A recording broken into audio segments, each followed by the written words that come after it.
Saudara-saudari yang terkasih, kita jumpa lagi dalam Pelita Hati hari ini, Sabtu tanggal 19 September 2020, hari biasa dalam Pekan Biasa yang ke-24. Bersama saya Romo Thomas Suratno SC dari Paroki Cilandak, Jakarta Selatan, mendengar dan merenungkan Sabda Tuhan, yakni firman Tuhan yang tersurat di dalam Injil Lukas, bab atau pasal 8, ayat 4 sampai dengan ayat 15.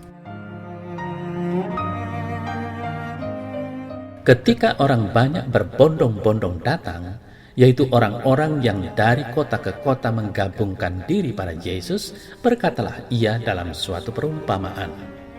Adalah seorang penabur keluar untuk menaburkan benihnya. Pada waktu ia menabur, sebagian benih itu jatuh di pinggir jalan, lalu diinjak orang dan burung-burung di udara memakannya sampai habis. Sebagian jatuh di tanah yang berbatu-batu, dan setelah tumbuh ia menjadi kering karena tidak mendapat air. Sebagian lagi jatuh di tengah semak duri, dan semak itu tumbuh bersama-sama dan menghimpitnya sampai mati. Dan sebagian jatuh di tanah yang baik, dan setelah tumbuh berbuah 100 kali lipat. Setelah berkata demikian, Yesus berseru, "Siapa mempunyai telinga untuk mendengar, hendaklah ia mendengar."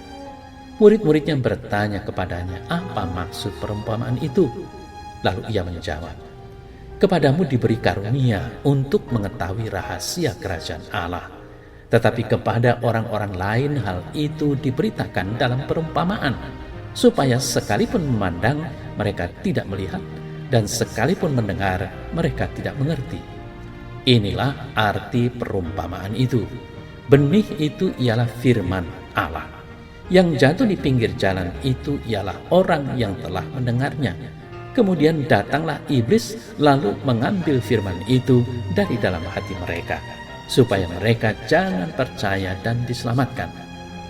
Yang jatuh di tanah yang berbatu-batu itu ialah orang yang setelah mendengar firman itu menerimanya dengan gembira, tetapi mereka itu tidak berakar. Mereka percaya sebentar saja, dan dalam masa pencobaan mereka murtad. Yang jatuh dalam semak duri ialah orang yang telah mendengar firman itu, dan dalam pertumbuhan selanjutnya mereka terhimpit oleh kekhawatiran dan kekayaan dan kenikmatan hidup, sehingga mereka tidak menghasilkan buah yang matang. Yang jatuh di tanah yang baik itu ialah orang yang setelah mendengar firman itu menyimpannya dalam hati yang baik dan mengeluarkan buah dalam ketekunan. Saudara-saudari yang terkasih, perumpamaan dalam warta Injil hari ini memperingatkan kita untuk senantiasa mau mendengarkan sabda-sabda Tuhan. Sebab orang Kristiani kita selalu diajak untuk mendengarkan sabda Tuhan sebagai penuntun hidup kita, supaya hidup kita tidak melulu hanya dipenuhi dengan kata-kata manusiawi. Hidup kita perlu dengan sabda rohani dan atau sabda ilahi. Saudara-saudari yang terkasih, perkara mendengarkan sabda Tuhan melalui perumpamaan ini, kita menjadi jelas bahwa setiap orang, siapapun orangnya, mendengar sabda Tuhan. Sabda Tuhan hadir kepada semua orang tanpa terkecuali. Persoalan yang muncul adalah setelah mendengarkan sabda Tuhan, kemudian bagaimana sikap kita? Itulah yang menentukan apakah sabda Tuhan berbuah atau justru mati dalam diri kita.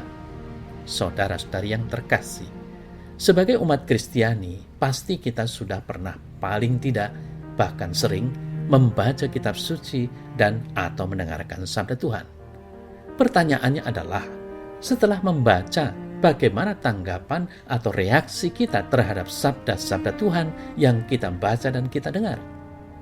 Jika setelah mendengarnya kemudian kita tertidur atau diam saja atau tidak mempunyai rasa apa-apa, bisa jadi kita adalah bagian dari benih yang jatuh di pinggir jalan, atau yang jatuh di batu, atau yang jatuh di semak berduri. Akhirnya, apa yang ditanam dalam diri kita menjadi sia-sia, tidak tumbuh, apalagi berkembang serta berbuah. Saudara saya terkasih, kemudian yang menentukan tanam baik atau tidak adalah berkaitan dengan langkah berikutnya setelah mendengar Tuhan.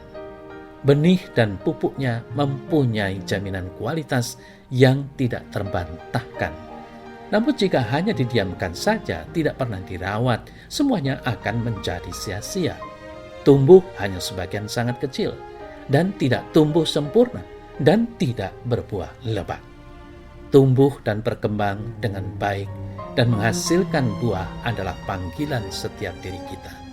Saudara-saudara yang terkasih, hidup kita tentu saja harus dipertanggungjawabkan.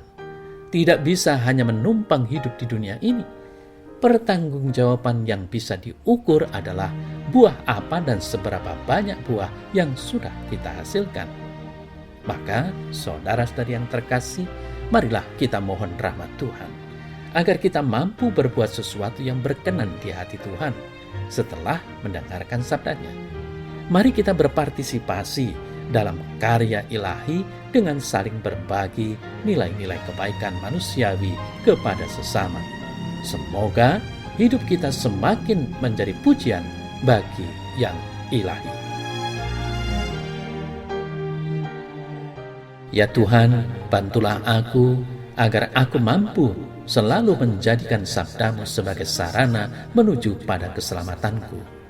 Ajarilah aku agar mampu mendengarkan sabdamu dan melaksanakannya dalam hidupku.